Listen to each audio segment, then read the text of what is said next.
I read 10 books in March, and these are definitely some of my favorite books that I've read this year so far, so I'm so excited to tell you guys about these. If you've been looking for your next read or a good book, stick around because I have some gems for you guys. Okay, the first book I read was Women Don't Owe You Pretty by Florence Given. I absolutely love her. She's one of my favorite authors. This is the small edition, so there is a larger book. She has wrote one of my all-time favorite books called Women Living Deliciously. If you guys haven't read it, read it. It is a masterpiece. This is also a masterpiece. I love this book because it empowers you to embrace feminism and all of the messy parts that come with that. She talks about how important it is for us as women to challenge narratives that have been made by the patriarchy that don't serve us, reminding you that as women, we owe men nothing.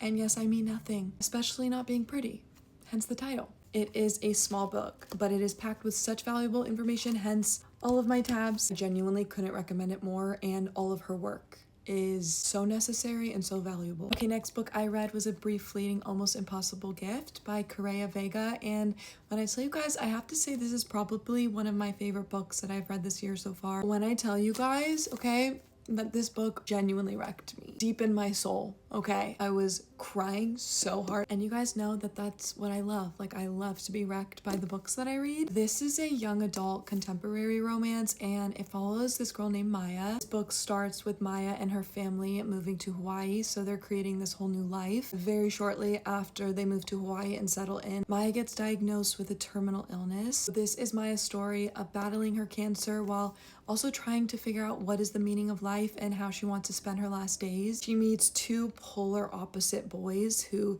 she ends up falling for. She is torn between these two boys as she navigates her illness. This story is deeply human. That is what I will say. It is so touching. It is so heartbreaking. It will make you question what you think the meaning of life is. Truly one of the most incredible books I've read. Next book is Enchanté by Fan Fan Delarose. Guys, I was obsessed. Like, for my romance girlies, you're gonna love this. This is her second book. I love her so much. Her first book, New Men, is also incredible, but this one is definitely my new favorite romance obsession. It is a summer love story, which is perfect because summer's coming up. It follows Lola, who is from a small town, and she's never left, but she has really, really big dreams. Her best friend and childhood friend, Andre, is the opposite. He's very content taking over the family business. Nothing would ever make him leave his village except maybe Lola. It's like this beautiful friends to lovers summer romance, but also very, very steeped in self-discovery. Like, this is very much so Lola's journey, figuring out what she wants in life and what's gonna make her really happy. I just absolutely adored this book. This is definitely one of my favorite summer romances. If you guys need one, you should read this. It's perfect. I will in fact be rereading this summer. The next book I read was A Guide for the Perplexed by Leah Craft, and another incredible book. This is a nonfiction book, and I love reading nonfiction books, especially when they're done so well, and this was done very well. This book is really important because it talks about such important topics like feeling alone in this generation and really how to face that head on. This is a guidebook that is very hands-on, that helps you build a life that is aligned with what matters to you and what you really want in your life. There's real life stories in this, there's modern psychology, there's philosophy. This book is really a tool for those who kind of feel like they're just like floating through life and don't really have a purpose. There's so much helpful information in here and different exercises and sources that will help you kind of find your purpose. There's different activities and like different journal breaks where you can write, and is so helpful, so practical, so straight to the point. It was just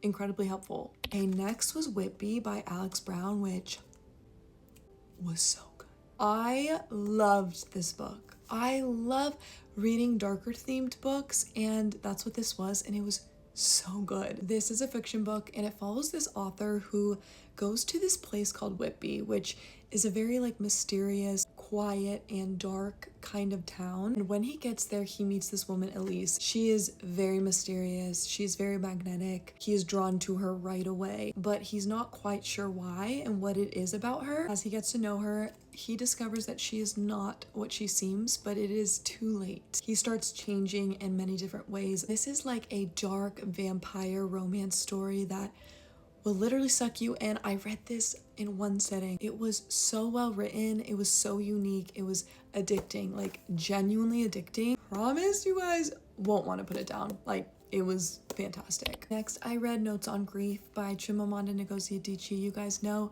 she is one of my favorite authors, and I'm almost done with reading all of the books that she has published. This is an essay of hers where she talks about losing her father after being a daddy's girl all her life. It is very much so like a tribute to the grace and wisdom of her father. She talks about the different layers of loss and the true nature of grief and how hard and debilitating it can be. It was so raw, and I definitely shed some tears. Okay, next book is The Patriot's Daughter by Brittany Butler, and this was an incredibly fun read. This is a political thriller that follows Ava, who works for the CIA. Growing up, her mother also used to work for the CIA, but then disappeared when she was little. So Ava's life mission is to figure out what happened to her mom and why she disappeared when she was little. She is dispatched to infiltrate Russia's intelligence services. She gets paired up with this mission with a man named Ben. He is this counterintelligence officer who has some romantic feelings for Ava. This was such a cool international spy thriller. It was action-packed. It kept me on the edge of my seat. It was so well constructed. It refused to let me put it down. I read it so fast, but if you guys are looking for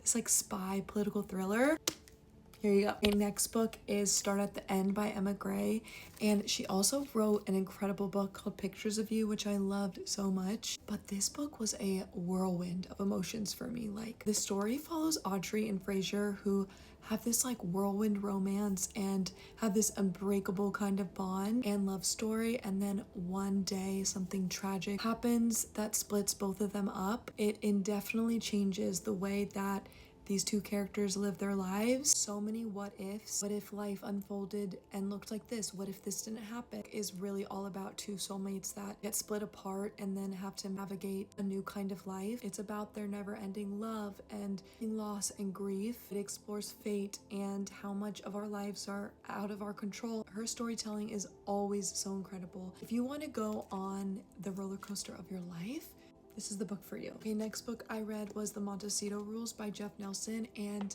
let me tell you guys, I love a green flag romance. Obsessed with green flag men, okay? And Alexander Whitmore was just that. I loved him. This book follows Alexander Whitmore, who comes from a very, very rich family. He has $420 million that he will inherit if he chooses the right woman to marry. Sophia Reyes is the complete opposite of what his family would want him to marry, not because she's not amazing, just because his family is very small-minded. She is this very down-to-earth woman. She has her own successful catering business. She is very connected to her family. So this is their love story as he really ends up falling for her, and she has feelings for him as well, but is trying her best to keep him as far away from her as possible, because the consequences that come from being connected to him can change and destroy her whole life. I loved their story. Their romance was so beautiful and so genuine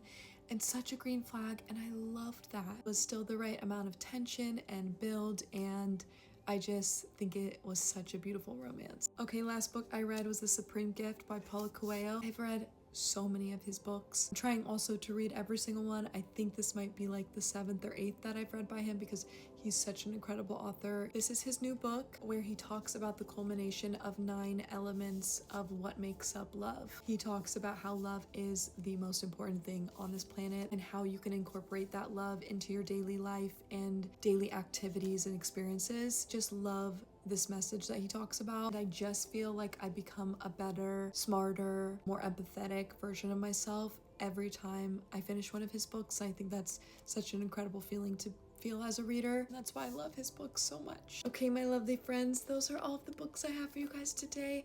I hope you guys enjoyed the video, and I hope you guys love these books. I love you guys so much, and I'm so grateful, and I will see you guys in the next video.